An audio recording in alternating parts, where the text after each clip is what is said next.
আসসালামু আলাইকুম রহমতুল্লাহি ওয়া বারাকাতুহু। কবুতর, দেশের বাড়িতে আমার বড় ভাই কবুতর পালে।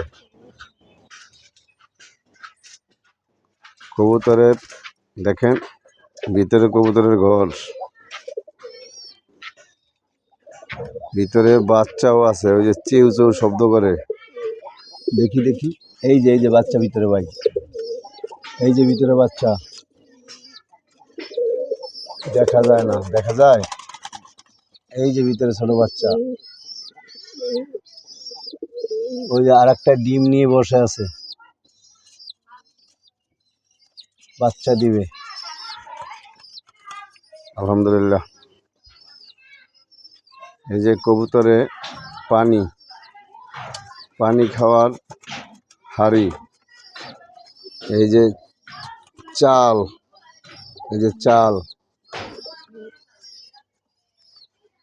এই যে কবুতর, একটা কবুতর বাহির হইতেছে, এই যে চাল খাচ্ছে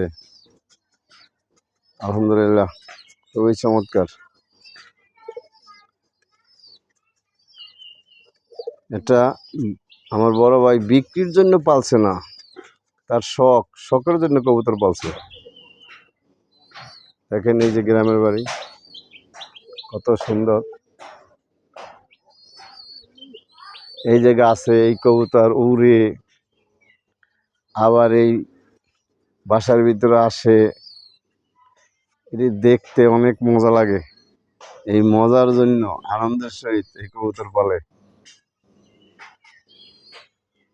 আপনারা সবাই দোয়া করবেন যাতে কবুতর আরো বৃদ্ধি পায়। এই যে দেখেন একটা বাইর হইতেছে, আর একটা ঢুকতেছে, এই যে আর একটা বাইর হইতেছে, এই যে আবার খুনসুটি করে, মারামারি করে। কবুতরের এক বাঘ বাঘুম ডাক শুনতে পাচ্ছেন মনে হয়। আলহামদুলিল্লাহ, খুবই চমৎকার।